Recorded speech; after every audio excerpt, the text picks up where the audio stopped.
Right మరో breaking చూస్తున్నాం. పశ్చిమ బెంగాల్లో తృణమూల్ కాంగ్రెస్ నేతలపై ప్రజాగ్రహం మరింత తీవ్ర రూపం దాల్చుతోంది. మాజీ మంత్రి ఉజ్వల్ బిశ్వాస్ నివాసంలో ప్రభుత్వ సహాయ సామాగ్రిని అక్రమంగా నిల్వ ఉంచి తరలించే ప్రయత్నం చేశారనే ఆరోపణలతో స్థానికులు భారీగా నిరసనకు దిగారు. నాడియా జిల్లాలో జరిగిన ఈ ఘటనలో మాజీ మంత్రిని ఇంటిని చుట్టుముట్టిన నిరసనకారులు తీవ్ర ఆగ్రహం వ్యక్తం చేశారు.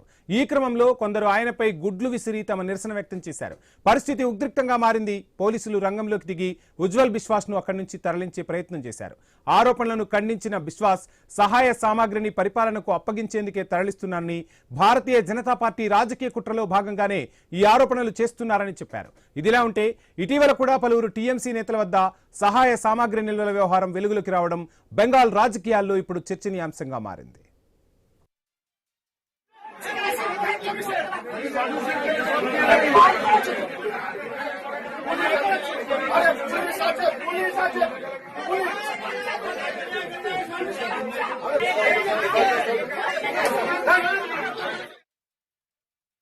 స్క్రీన్ పై చూస్తున్నాం. పశ్చిమ బెంగాల్లో తృణమూల్ కాంగ్రెస్ నేతలపై ప్రజాగ్రహం ఏ విధంగా వ్యక్తమవుతుందో చూడొచ్చు. మాజీ మంత్రి ఉజ్వల్ బిశ్వాస్ నివాసంలో ప్రభుత్వ సహాయ సామాగ్రిని అక్రమంగా నిల్వ ఉంచి తరలించే ప్రయత్నం చేశారనే ఆరోపణలతో స్థానికులు భారీగా అక్కడకు చేరుకుని నిరసన వ్యక్తం చేశారు.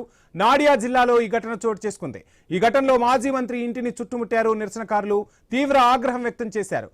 కొందరు ఆయనపై గుడ్లు కూడా విసిరి తమ నిరసన వ్యక్తం చేసే ప్రయత్నం చేశారు. పరిస్థితి ఒక్కసారిగా ఉద్రిక్తంగా మారింది.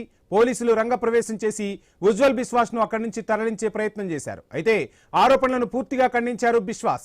సహాయ సామాగ్రిని పరిపాలనకు అప్పగించేందుకే తరలిస్తున్నానని, భారతీయ జనతా పార్టీ తమపై రాజకీయ కుట్రలు చేస్తుందని, అందులో భాగంగానే ఈ ఆరోపణలు చేస్తున్నారంటూ చెప్పుకొచ్చారు. ఇదిలా ఉంటే ఇటీవల కూడా పలువురు టీఎంసీ నేతల వద్ద సహాయ సామాగ్రి నిల్వల వ్యవహారం వెలుగులోకి వచ్చింది. బెంగాల్ రాజకీయాల్లో ఇప్పుడు ఇదే అంశం చర్చనీయాంశమవుతోంది.